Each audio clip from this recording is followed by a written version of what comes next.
Guys,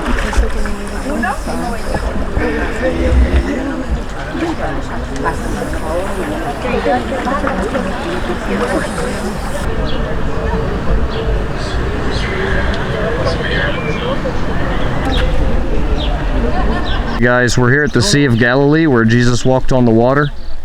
Right up here on the right you see these rocks, and that's normally where the natural water level would be, and I'll show you guys now where the actual water level is, which is way down here.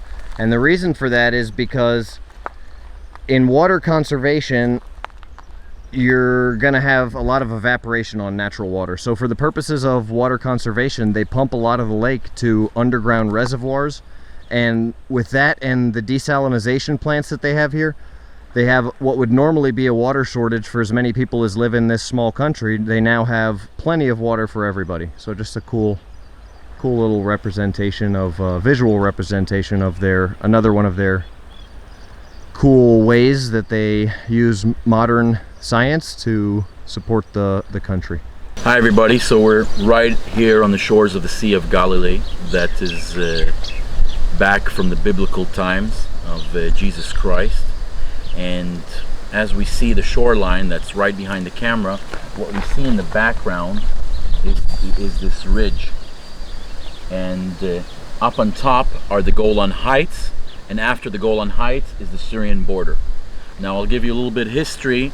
The Syrians, before the Six-Day War, before 1967, they were sitting up top, basically looking over us, looking over all the different kibbutzim and towns that were down here, and looking over the Sea of Galilee. So just like in the old times, the one that's on the ridge, the one that's on top, basically has a great strategic advantage. And even in the 21st century, this is still very, very true. And they used to shoot down from the top, sniper rifle, and we're talking about civilians, military outposts as well, but civilians as well, tractors and farmers. They would shoot from the top down at us. After the 1967 war, the Six-Day War, which Israel fought the Egyptians, the Jordanians, and the Syrians all together, we basically conquered the whole ridge and the top of it, and pushed the Syrians all the way back, and that's what's called the Golan Heights, and that's what you see today. And up here, LT, can you show the fortress up here? We've got like a little guard tower, I guess, that was used for an Israeli might be in there guarding kind of this area. Town, yeah. This kibbutz. Which just really, we were discussing earlier that it wouldn't be probably high on your list of things to do. Bucket list to be in a metal bucket getting shot at by people up on a mountain. So, but something that they went through a long time ago, and now it's pretty interesting to drive through here and see there's a lot of resorts and different things of kind of just different, very cool religious experiences, and other people just come to tend and relax and have a good time, I guess, down here at a resort. Definitely. Some summer homes, maybe. The Sea of Galilee, the Kinneret, as we call it in Hebrew, is one of not so many vacation places that Israelis have in Israel if they want a vacation inside Israel, and it's a beautiful area.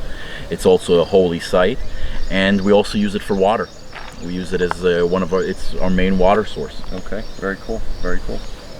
All right, thanks guys. Questions, comments below as always, and got some professionals here from Israel that are showing us around today. And be sure to check out, if you're into Israeli weapons or history like I am, and cool kind of like cutting edge civilian legal products, go ahead and check out Zahal.org. It's Zahal.org, and be there. He's kind of on the cutting edge of what's coming out of Israel, and we've had the pleasure of him and Double Tapper showing us around. It's been a great pleasure, and we're learning a lot. So questions, comments below, and be sure to check out their websites, channels, and pages as well. Bo now.